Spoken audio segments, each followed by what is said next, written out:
Bendiciones, salud y paz, sosiego, tranquilidad.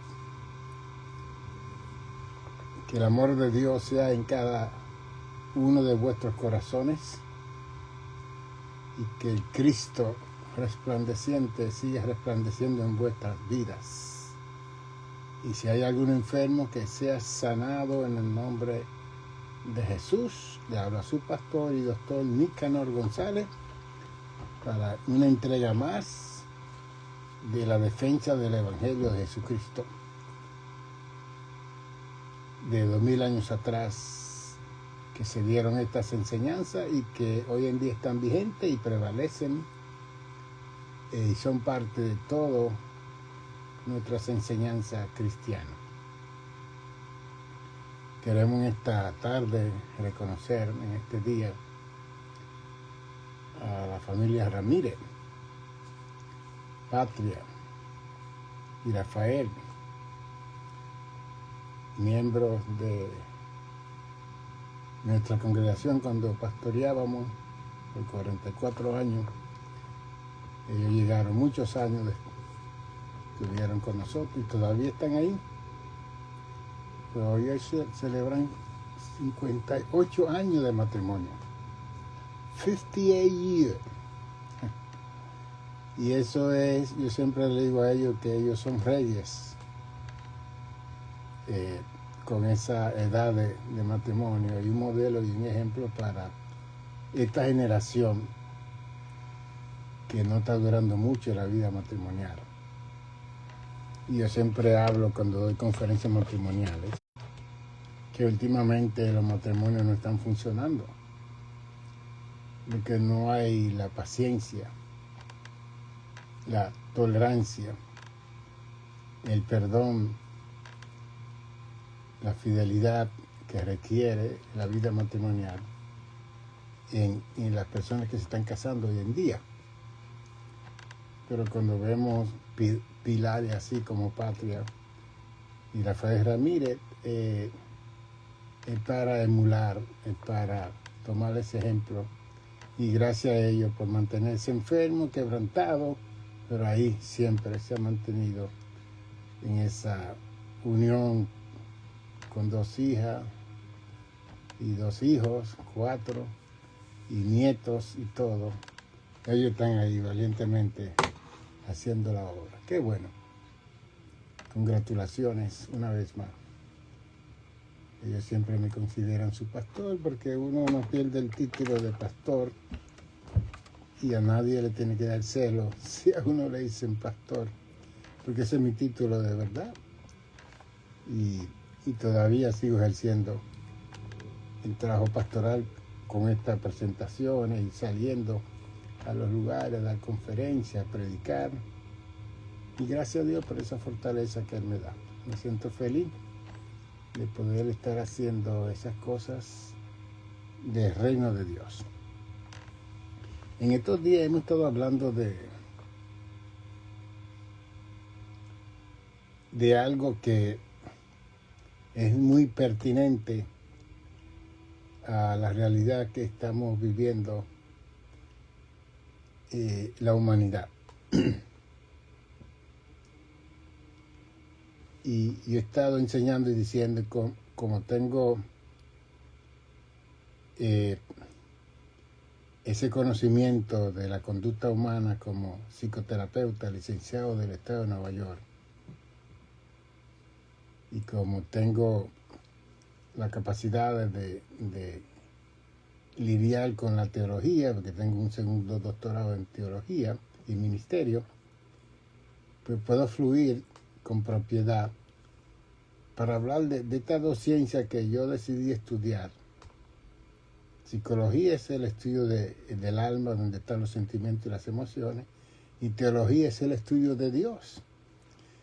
Esas son las 2 filosofías que como las mayores de toda la ciencia que existe aquí en la humanidad. Y yo decidí a nivel doctoral estudiar eso en esas capacidades. Y Dios me ha dado la oportunidad de escribir 12 libros. El 12 está aquí en la computadora, no ha salido porque estamos recolectando fondos. Algunos de ustedes están mandando algunas donaciones y gracias. Y estamos guardando ese dinerito para entonces llamar a Amazon para que comience la publicación de mi libro número 2 en inglés y en español. Ese tiene 427 páginas y se llama Somos la obra maestra de Dios. Somos la joya de Dios. Somos eso especial que Dios intencionó desde antes de la fundación del mundo, formar del polvo de la tierra y sopló, crear de su espíritu para que fuésemos los seres humanos, seres vivientes aquí en la tierra. Y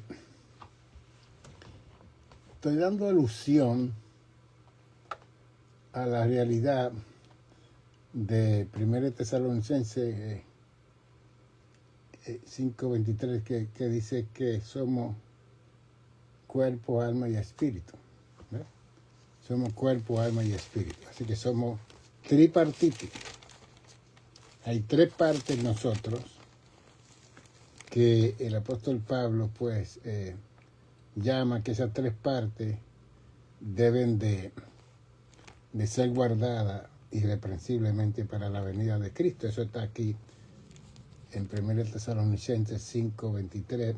Y el mismo Dios de paz os santifique por completo y todo vuestro ser, espíritu, alma y cuerpo, sea guardado irreprensible para la venida de nuestro Señor Jesucristo. Pero estamos dando énfasis a Efesios capítulo 6, verso 12, de la lucha espiritual que tiene la humanidad aquí en la tierra. Y que los ángeles caídos, antes de la fundación del mundo, antes de crear al hombre y a la mujer en el mundo, lo echaron aquí a la tierra. Y ellos son espíritu. Espíritu es un ser invisible que la parte natural de nosotros no puede ver esos espíritus, porque son invisibles. Y una tercera parte de esos espíritus que se rebelaron, ángeles que se rebelaron contra Dios con Lucifer, lo lanzaron a la tierra.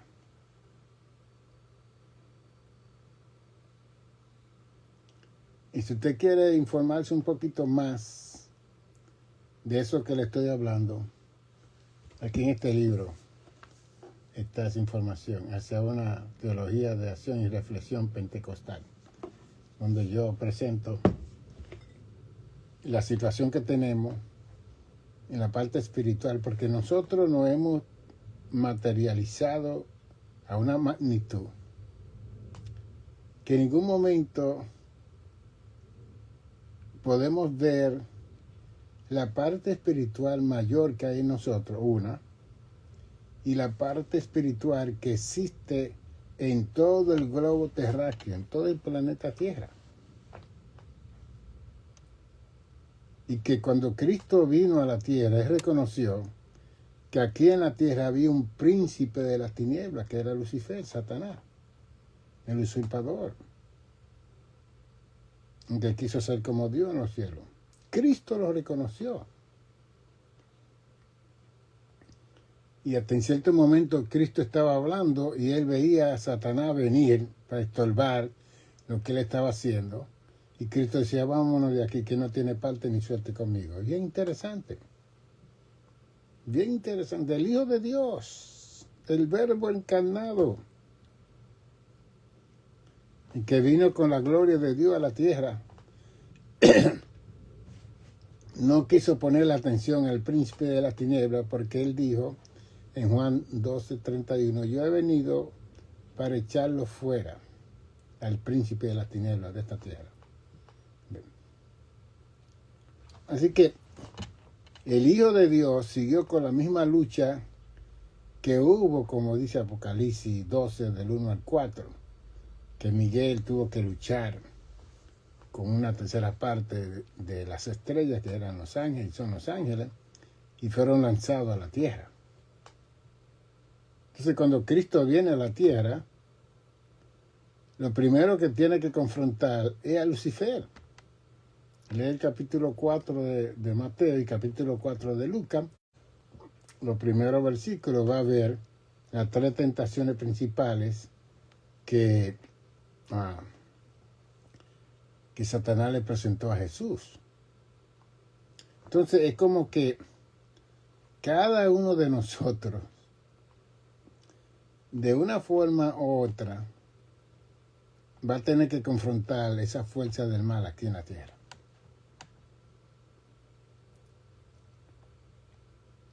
Y a veces que nosotros nos hemos adaptado a la materia de este mundo, que obviamos, pasamos por alto esa realidad. Y nos suceden muchas cosas raras que ni le ponemos atención a esas cosas raras que nos suceden, cuando aquí en Efesios 6:12 dice que no tenemos lucha contra carne, contra sangre y carne.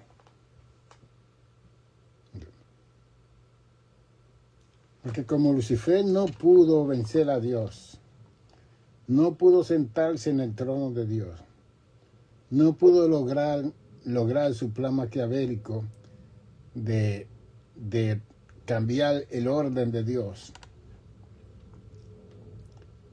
y se rebela contra Dios y la santidad de Dios y toda la creación y todo lo que Dios hace. Lo que yo quiero que usted conozca de mí, por lo menos, porque quizás no lo va a entender o comprender, pero conocer está bien, es que usted, como yo escribí en ese libro, usted y yo somos la obra maestra de Dios. Lucifer fue el sello de la perfección allá en la parte espiritual, en el cielo. Pero cuando bajamos a la tierra, el plan de Dios era hacer una obra maestra que tuviera su imagen y semejanza, como dice Génesis 1:26. Y que fuese Señor de este mundo. Ese era el plan de Dios. Que Adán y Eva estorbaron ese plan por la libre voluntad o libre albedrío que Dios le dio a ellos. Por eso estamos pagando esa consecuencia tan grave de la muerte.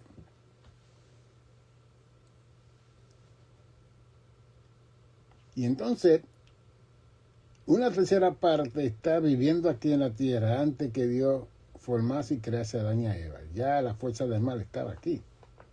Estaban en el infierno. Pero ellos hicieron de la tierra su plataforma, su lugar de.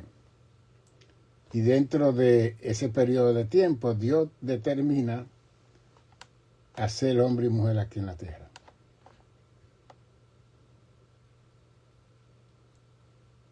Y que de una u otra forma la fuerza del mal, juntamente con su líder Lucifer, conocieron que nosotros íbamos a ser la obra mayor del Creador, la perfección del Creador, la santidad del Creador, lo que Dios siempre intencionó hacer. Bien. Que no era Él, no era Lucifer, ni los ángeles, ni la potestad, ni los gobernadores, ni los tronos, ni los dominios, ni los arcángeles, ni los serafines.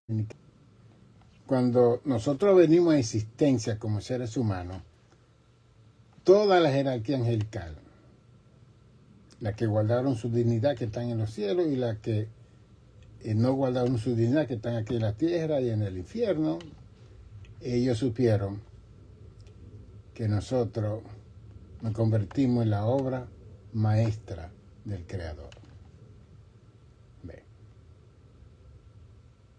Entonces, ¿cómo usted y yo podemos tener una concientización de esa realidad? ¿Cómo usted puede ver que si usted y yo somos la obra maestra de Dios, y aquí abajo hay un ser con una tercera parte de los ángeles que se unieron a él para rebelarse contra Dios, están aquí en la tierra? ¿Cómo usted cree que esos seres se van a quedar quietos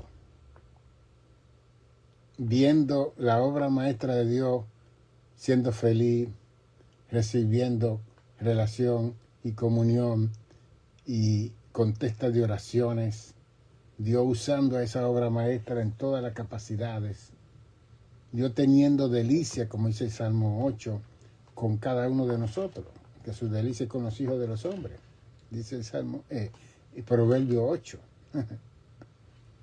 Ven. Entonces, como Lucifer engendró el mal que hay en el universo, él engendró el mal, de ahí en adelante no hay un pensamiento bueno en él, no hay un plan bueno en él, no hay una estrategia buena en él, no hay misericordia, no hay perdón en él, y juntamente los que lo siguen a él. Toda esa jerarquía caída decidieron destruir toda la obra de Dios fuera del cielo, comenzando con la tierra. Y es bien interesante que Génesis 1:1 dice, en el principio creó Dios los cielos y la tierra, ¿ven?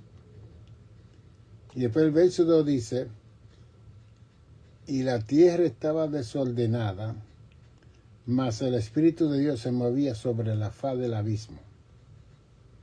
Es que en medio de ese desorden, si fueron ellos que produjeron el desorden antes de la creación y formación de nosotros los seres humanos, Dios en medio de ese desorden vino y ordenó la tierra.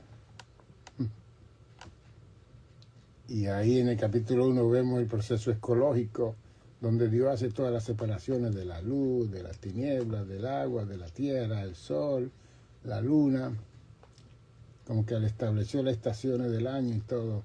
Preparó el huerto del Edén para que Adán y Eva viviesen en ese lugar. Desnudos estaban con 4 ríos. Había diamante, que no había en el jardín del Edén. Ve.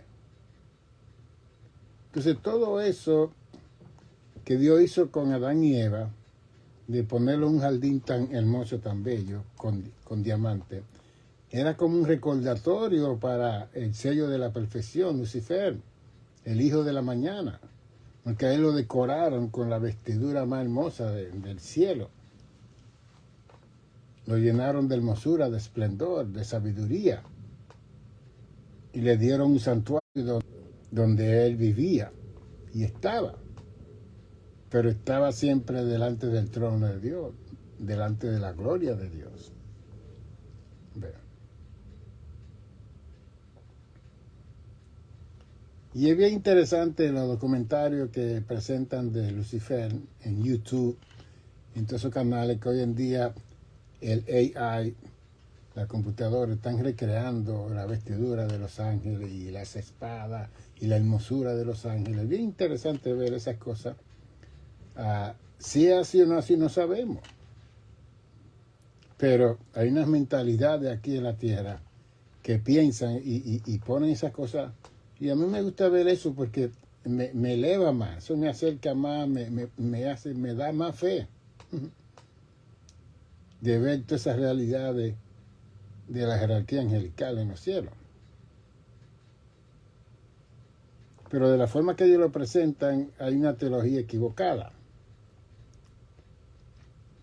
Porque ellos están argumentando que Lucifer se rebeló contra Dios porque se sentía aborrecido en los cielos, que todo era lo mismo, y que Dios lo tenía atado, aterrorizado, que Dios era un tirano. Así que dice en los comentarios de YouTube. Usted lo puede ver donde dice ángeles caídos. Hay una hora de información que un narrador comienza a hablar de esas cosas.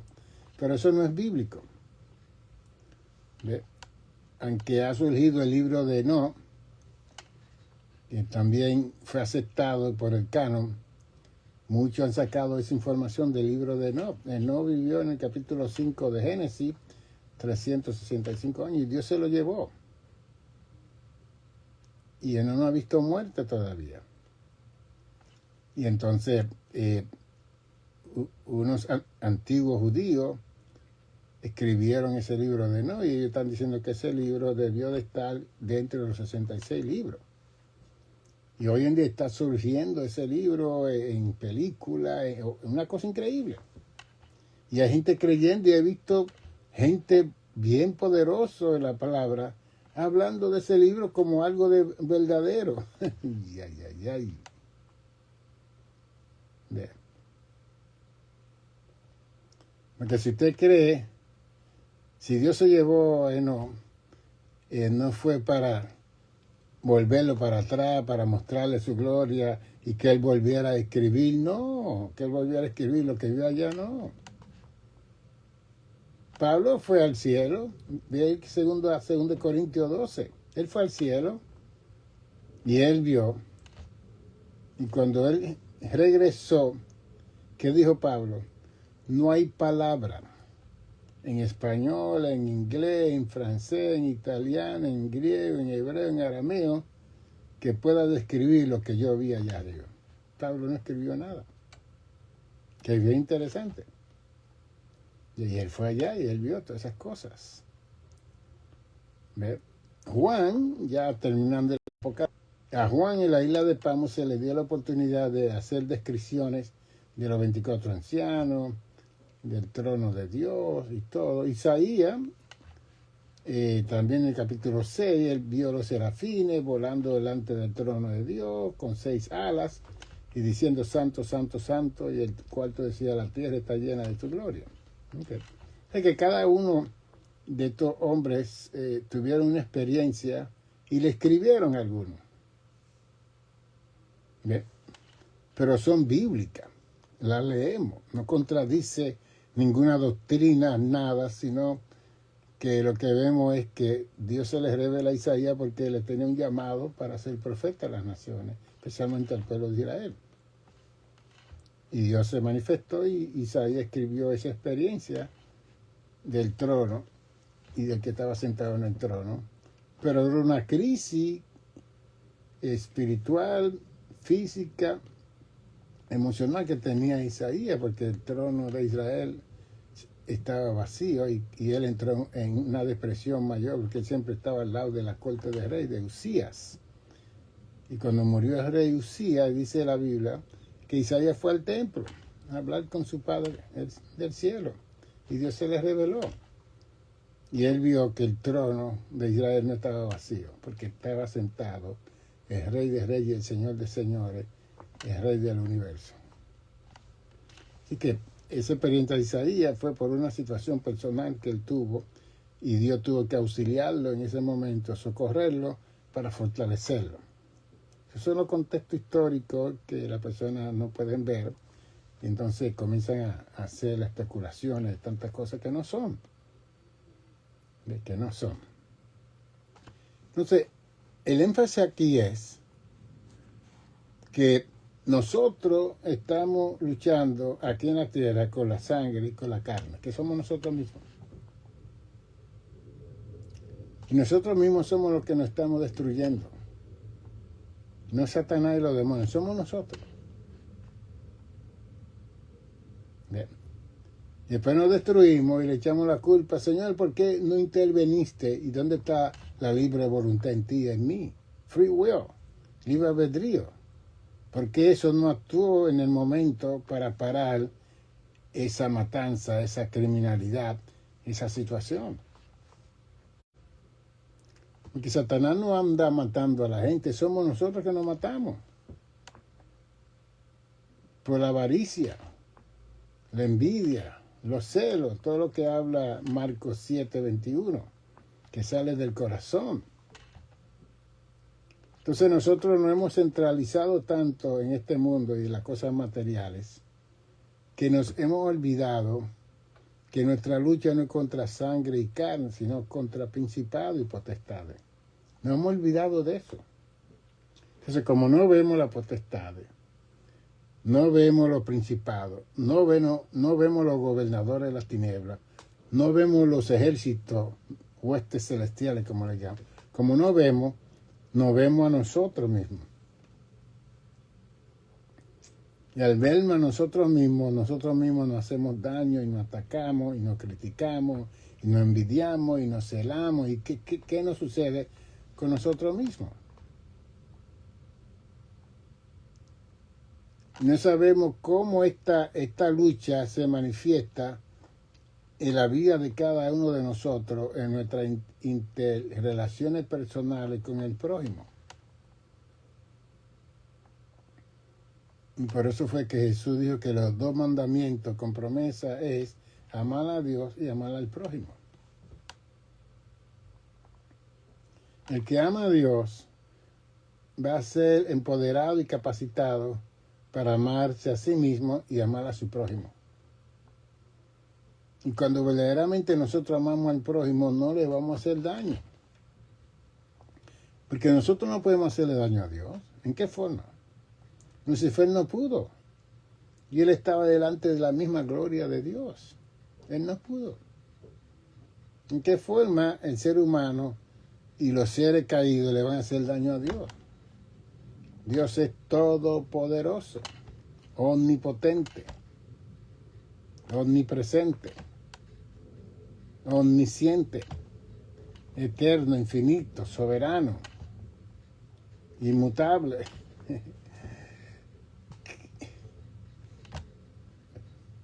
Entonces, en este libro, Hacia una teología de acción y reflexión pentecostal, que usted lo puede mandar a buscar. Yo lo tengo aquí, este hardcover, forro duro y pasta blanda también. Pasta dura cuesta un poquito más. Y aquí hay casi 400 páginas que habla más detenidamente de lo que le estoy enseñando aquí. Porque la teología que Cristo le dejó a la iglesia es una teología sobrenatural.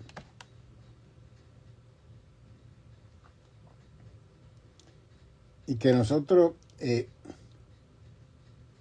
hemos dejado de conocer lo sobrenatural, no hemos entendido que la lucha de nosotros no es contra sangre y carne, que es los seres humanos, es mi prójimo. La lucha de nosotros no es contra mi prójimo que se sienta confiado al lado mío, en la iglesia, en el santuario, donde quiera que usted vea un prójimo. La lucha suya no es contra él o ella.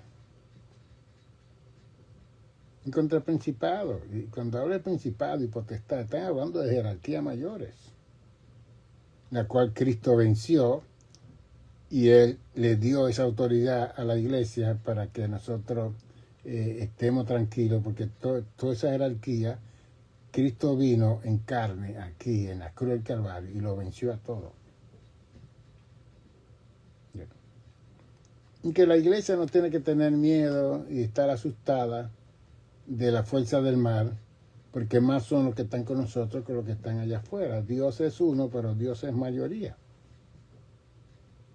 Y como Él hizo la obra maestra aquí en la tierra, Dios ha prometido socorrernos, auxiliarnos, ayudarnos, levantarnos, escucharnos, como dice el Salmo 34:7. Mas el ángel de Jehová acampa alrededor de aquellos que le temen y los defiende.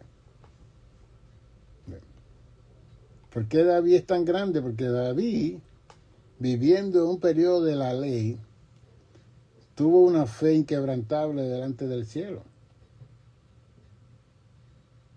En Salmo 27, que dijo David: Jehová es mi luz y mi salvación, ¿de quién voy a tener miedo?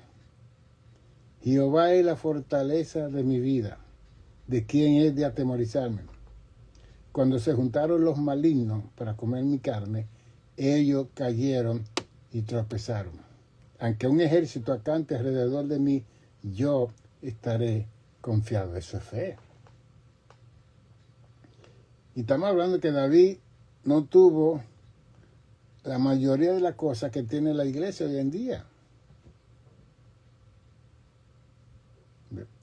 Sin embargo, él, Abraham, José, Moisés, Josué, Elías, Eliseo, fueron gente que mostraron una fe tan grande con el cielo, porque ellos entendieron que nuestra lucha no era contra sangre y carne.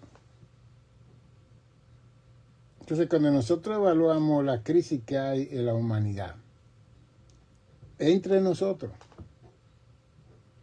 nunca vemos que la fuerza del mal se ocupa de crear interrupción, de crear crisis, desavenencia, enemistades entre nosotros y la familia y los amigos y las amigas. Nunca vemos a la fuerza del mal. Porque no tenemos ese discernimiento de espíritu, como habla de los dones del espíritu en 1 Corintios 12, más. Uno de ellos es el discernimiento para discernir los espíritus. Vean. Entonces estamos tan materializados que podemos ir a ciertas casas donde hay espíritu equivocado y no lo sentimos. Que estamos tan de aquí, de la tierra, que no podemos discernir y no es que usted si siente algo va a comenzar a reprender si va a una casa, sino que usted pueda ver.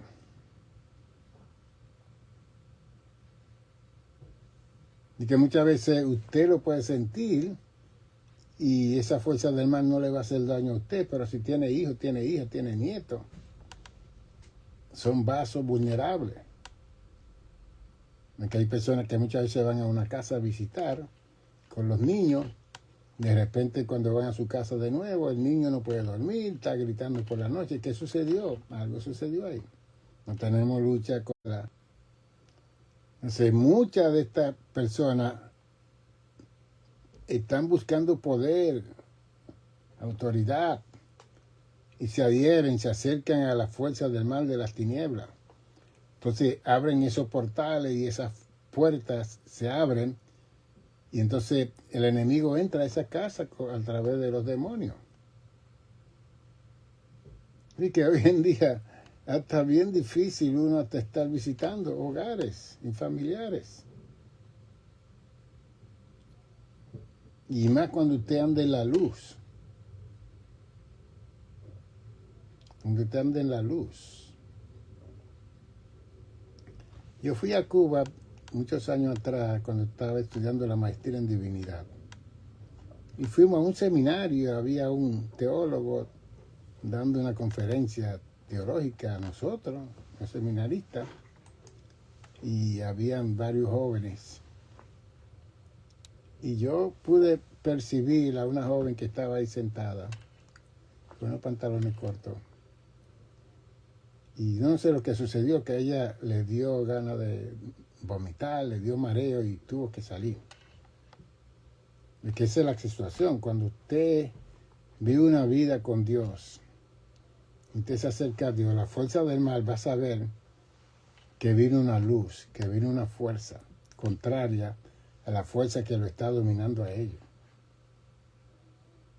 Y yo no estoy hablando que usted debe de prepararse para discernir el espíritu y pues nada de eso, olvídese de eso.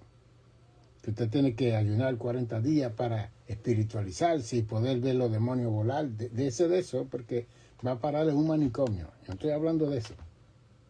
Estoy hablando de usted vivir su vida, amar a su esposa, su esposo, si los tiene, sus hijos, y vivir para Dios, y ser un instrumento de Dios. Y en el momento dado, aunque sea pastor o no sea pastor, evangelista, misionero, predicador, maestro, aunque no sea nada de eso, si hay una situación de esas fuerzas espirituales, usted la va a sentir y la otra persona lo va a sentir también. Y muchas veces, como ha sucedido en mi proceso terapéutico, como psicoterapéutica del estado de Nueva York, licenciado, que hay personas que han venido a mi oficina y me dicen, doctor, yo creo que yo tengo un demonio, me han dicho. Es ok, ¿cómo te sabe eso? No, yo siento situaciones, entonces yo voy y me acerco, le pongo la mano, se desmayan en el mueble y cuando despiertan precisamente había una fuerza del mal que lo tenía obstruido, confundido, y estaban hablando en terapia de una forma incoherente. Sin embargo, una oración fue suficiente para volver la coherencia en la mente, en la lógica, en la razón de esa persona, y una sesión se sana. Y eso me ha ocurrido en todos estos años que yo veo pacientes por más de 40 años que me dicen esas cosas, que sienten fuerza del mar, que sienten olores raros en las casas, que se pone fría, y yo sé. Entonces cuando viene a mi oficina yo puedo discernir, y a veces que yo digo, me gustaría orar por usted. Y cuando muchas veces voy a orar, yo digo, no, yo no quiero. No. Que la oración tiene que quererla a la persona. Hasta que yo insisto, y después cuando oro yo veo que hay una liberación de esa fuerza del mal. Es que cuando hay gente posesionada, esos son las personas que necesitan liberación, pero no los cristianos. Los demonios no posesionan a los cristianos, no pueden. Porque el cristiano tiene a Cristo en su corazón, tiene el sello del Espíritu Santo. El cristiano no se posesiona, si sirve a Cristo. Pero yo veo en muchas congregaciones, en muchos lugares, en muchas campañas, los evangelistas y las personas, predicadores, echando fuera demonios a los mismos cristianos, con su Biblia grande en las manos y todo. Digo, no, aquí hay una confusión teológica. Bien. Nuestra lucha no es contra sangre ni carne. ¿Qué le estoy enseñando? Que cada vez que usted sienta incomodidad en su ser, en su cuerpo, alma y espíritu, somos tripartites, recuerda. El cuerpo, el alma, donde están los sentimientos y las emociones, y el espíritu, donde está el intelecto, la razón.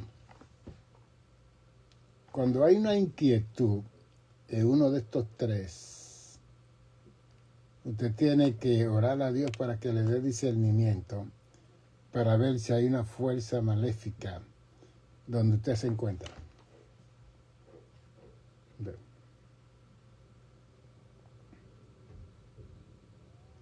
Para uno poder reprender, no en una forma pública, pero que usted va a reprender en su mente y con la voz bajita, para que esa fuerza pueda salir de ese lugar. Por ejemplo, hay casas que le han dedicado a Satanás, que han hecho rituales. Entonces el problema es que los humanos, cuando abrimos esa puerta, los demonios entran y no quieren salir. Ellos no quieren salir por nada del mundo, y se quieren quedar ahí, porque ellos son territoriales. Ellos lo deben entrar a un espacio y ellos no quieren, hasta que viene el hombre fuerte, como dice eso, y lo echa afuera. ¿Ven? Y he estado en hoteles y he tenido lucha increíble, que no he podido dormir toda la noche, he tenido que estar de rodillas por lo que ocurre en esos hoteles con gente que van ahí, que muchas veces van a gente a hacer rituales y ceremonias y muchas cosas incorrectas. He usado casas de personas para yo tomar algunos días off, y he podido tener lucha increíble, y lo que hago es que no regreso a esos lugares, porque yo, si voy en un momento a tener paz, tranquilidad, yo no voy a estar luchando con diablo y demonio. Voy a descansar mi cuerpo, que no trabaje, necesita un lugar tranquilo, de paz. Entonces, no pase por alto las incomodidades espirituales que le vienen a usted.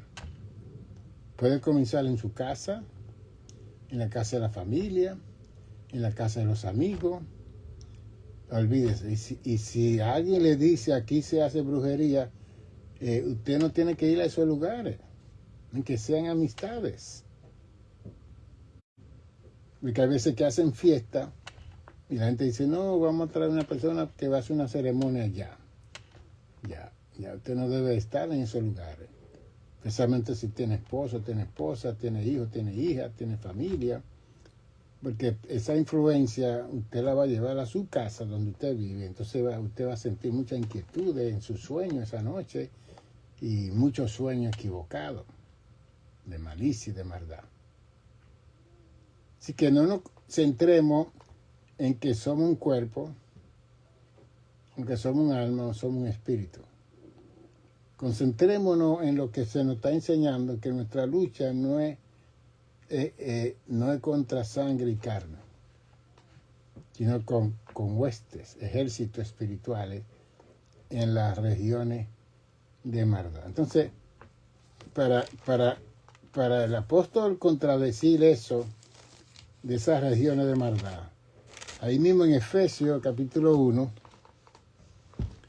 dice el apóstol en el verso 3, bendito sea Dios y Padre de nuestro Señor Jesucristo, que nos bendijo con toda bendición espiritual en los lugares celestiales en Cristo.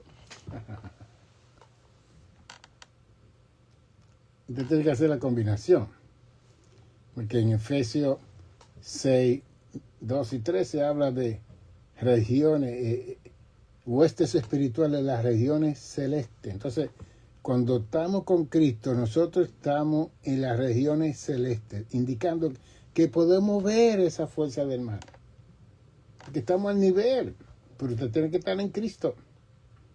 Usted tiene que tener un conocimiento claro de la palabra de Dios. ¿Yeah?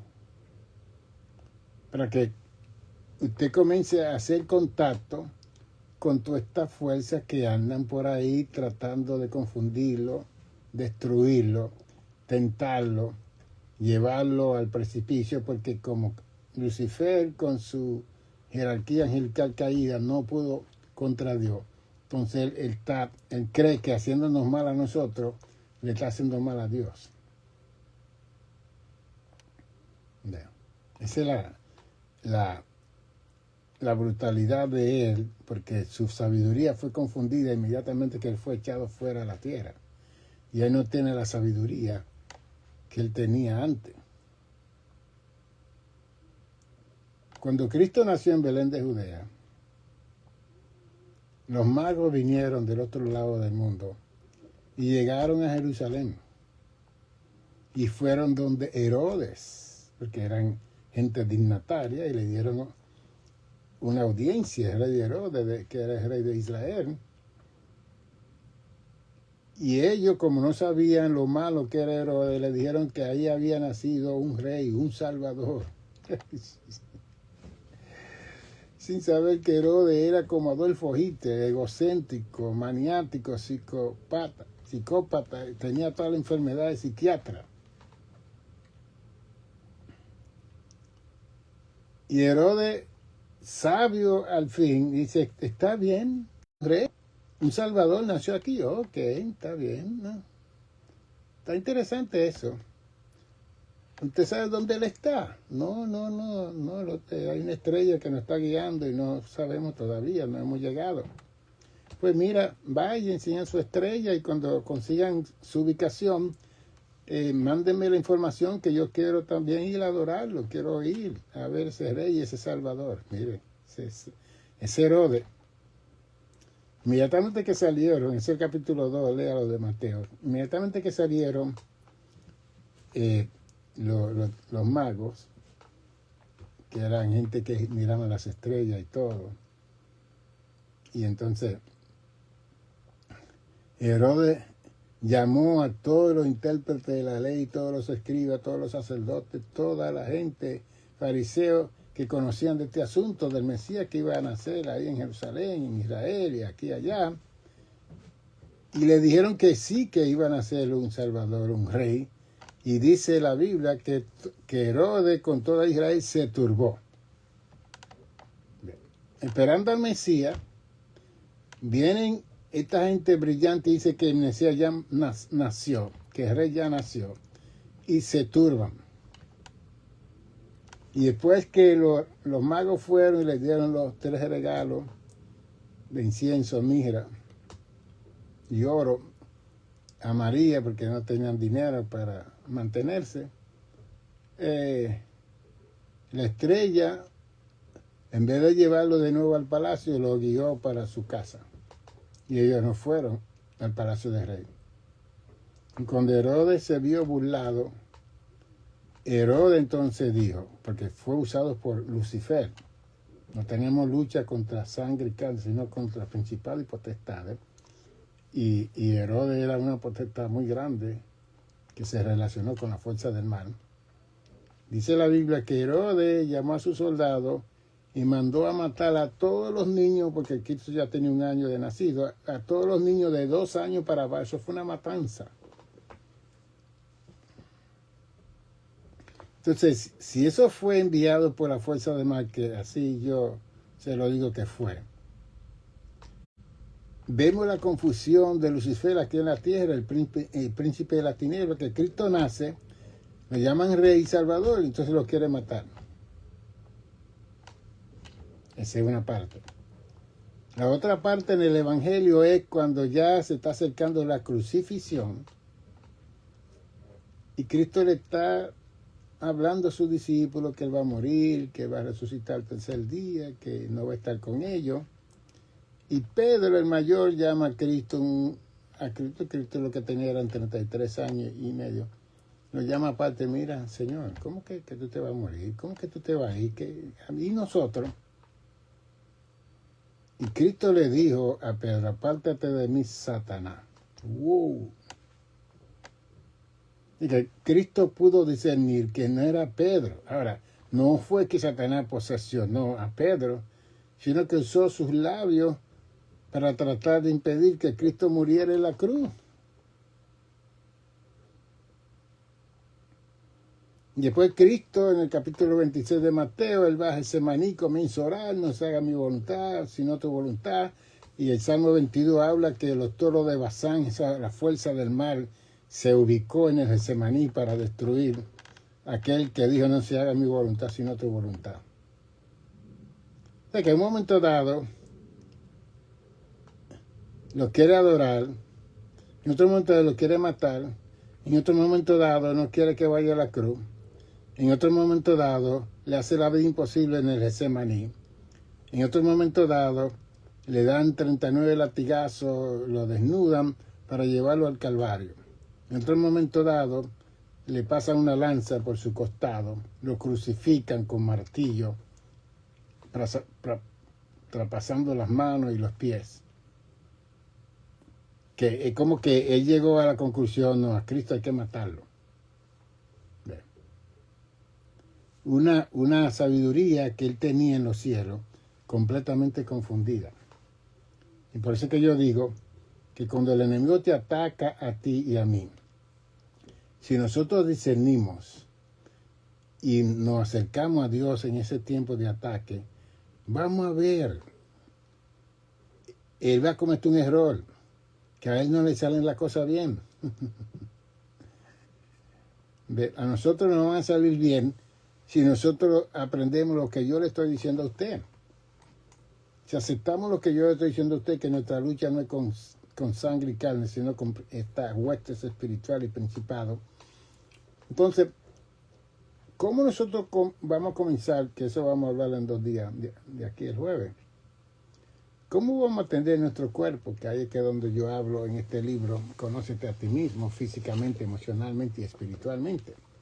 ¿Cómo yo voy a conocer la parte física de mi cuerpo, la parte emocional, que es el alma, y la parte espiritual de mi ser interior? ¿Cómo yo voy a hacer eso para que cuando una de esas 3 sean atacadas, yo pueda discernir? Porque encima de eso, conociendo la conducta humana, está lo que yo le llamo la subcultura de los abusos sexuales, verbales y físicos, de la mala crianza de papá, de mamá, de la autoridad, de los golpes, de todo, que pasa ese niño y esa niña, que traumatizan a la persona encima de toda esta lucha que nosotros tenemos. Oye, esto no lo cambia nadie. Cristo es que tiene que cambiar todo esto.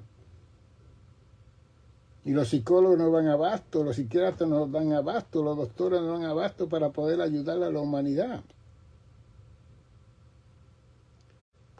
El ser humano es un ser espiritual. Y para nosotros entender esto, nosotros necesitamos a Cristo en el corazón. Necesitamos conocer la palabra de Dios. Necesitamos tener una relación con Dios. Y una relación con el Espíritu Santo. Y una relación con Cristo. Pero nosotros estamos tan ocupados en los trabajos. Con las necesidades de todo el mundo. Con los problemas de todo el mundo. Las crisis de todo el mundo. Los conflictos de todo el mundo. Que no olvidamos sacar tiempo de calidad para nosotros con Dios.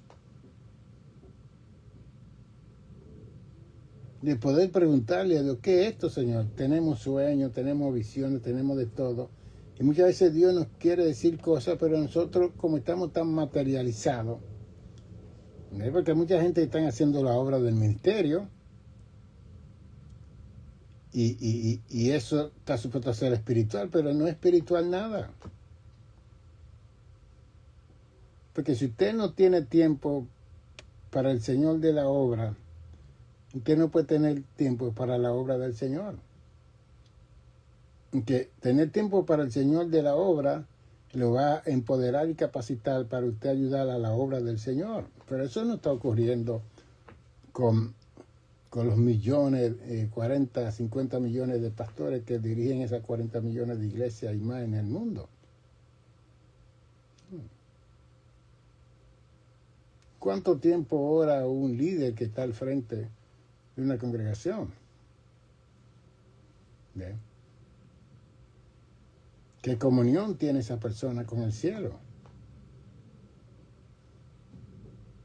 ¿Cómo nosotros podemos discernir dentro de toda esa feligresía, todo ese grupo de gente que Dios nos da para servir y ayudar, situaciones carnales, situaciones que son de la carne, que no tienen que ver nada con el espíritu, que son de sangre y carne, pero que a la misma vez afectan a las personas y la potestad y las huestes espirituales, esos ejércitos, confunden el corazón de esas personas. Y que nosotros entonces en la consejería pastoral podemos ubicar a la persona. Hay pacientes que yo tengo que llega un momento en donde yo le digo, yo no te puedo ayudar, solamente Dios que te puede ayudar. Yo le digo, si tú quieres usar al teólogo, al psicólogo, al pastor en mí, yo estoy dispuesto a usar mi capacidad teológica para ayudarte en la área espiritual. Que muchas personas tienen muchos problemas psicológicos y son problemas espirituales. Y por eso le aconsejo a ustedes que me están viendo, cuando usted vaya a un psicólogo secular que no conoce al Señor, o un social work, o un terapeuta, o un psiquiatra, o un doctor médico, físico, no le esté hablando de cosas espirituales a ellos, que usted luchó con un demonio anoche y que el demonio le tomó los pies. No hable eso, que lo van a trancar en el manicomio, en el centro psiquiátrico. Porque ellos no saben lo que es eso, ellos no lidian con esas cosas, entonces todo eso es abstracto, eso no es real para ellos. Usted habla conmigo y yo voy a entender todo, porque yo he luchado con todas esas cosas. ¿Ven? Yo he tenido psicólogos americanos que han venido de Manhattan a pagarme una sesión para que yo reprenda a un demonio de un paciente de ellos, porque ellos mismos se han dado cuenta que lo que tiene esa niña, ese niño, no es natural. Y yo le he dicho, pues traiga a la persona aquí, y yo hago mi trabajo. ¿Y ustedes creen eso? Entre lo mío. Y siempre aconsejo mi conferencia. Una vez yo fui a ver una hermana de la iglesia que ya ella partió con el Señor. Fui al hospital y, ay, pastor, que tuve una lucha con los demonios y vinieron a mi cuarto. Y mire, no hable duro. Si usted no quiere estar en el centro psiquiátrico de este hospital, dicho y hecho. Pues se puso a hablar a los doctores y la segunda visita fue en el centro psiquiátrico, la trancaron. Y ahí sí hay fuerza maléfica, ahí sí hay gente posesionada, ahí sí hay gente que está mal.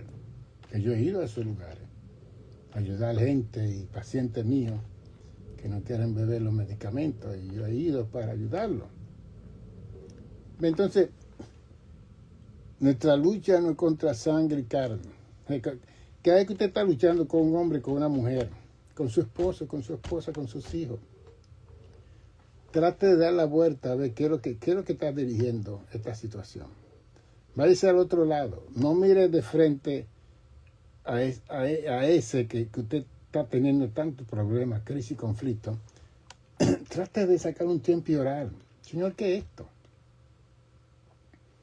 Y de lejos usted puede reprender esa fuerza del mal que está atando a esa persona. Ahora, yo tengo que hacer la distinción entre problemas en los hogares que ocurrieron en el pasado, que no han sido restaurados, reparados, reconciliados, que necesitan ser dentro del proceso terapéutico. No estoy hablando de eso. Que hay muchos de los hijos, las hijas, los nietos, que muchas veces están heridos porque mamá hizo algo, papá hizo algo, el tío hizo algo, el abuelo hizo algo, y ellos no, cada vez que están alrededor de ese grupo de personas, ellos reaccionan, pero es por algo que entonces el enemigo usa eso para mantener la discordia y la desunión de esa familia. Entonces esa persona tiene que sanarse. Entonces usted dice, pero doctor, si yo soy la situación, ¿cómo se puede? Entonces hay que orar a Dios para que Dios toque a esa persona, para que ellos busquen alguna ayuda profesional, para que toquen esa base que ya son traumas, que son diferentes a las situaciones espirituales. Así que estoy dando la combinación. Hay problemas que son existenciales. Esos problemas existenciales, crisis existenciales, conflictos existenciales son de relaciones humanas. Entonces, cuando no se resuelven, ahí es que entra Satanás y la fuerza del mal y las huestes espirituales para confundir. Y ahí es donde se necesita el discernimiento para hacer un paro.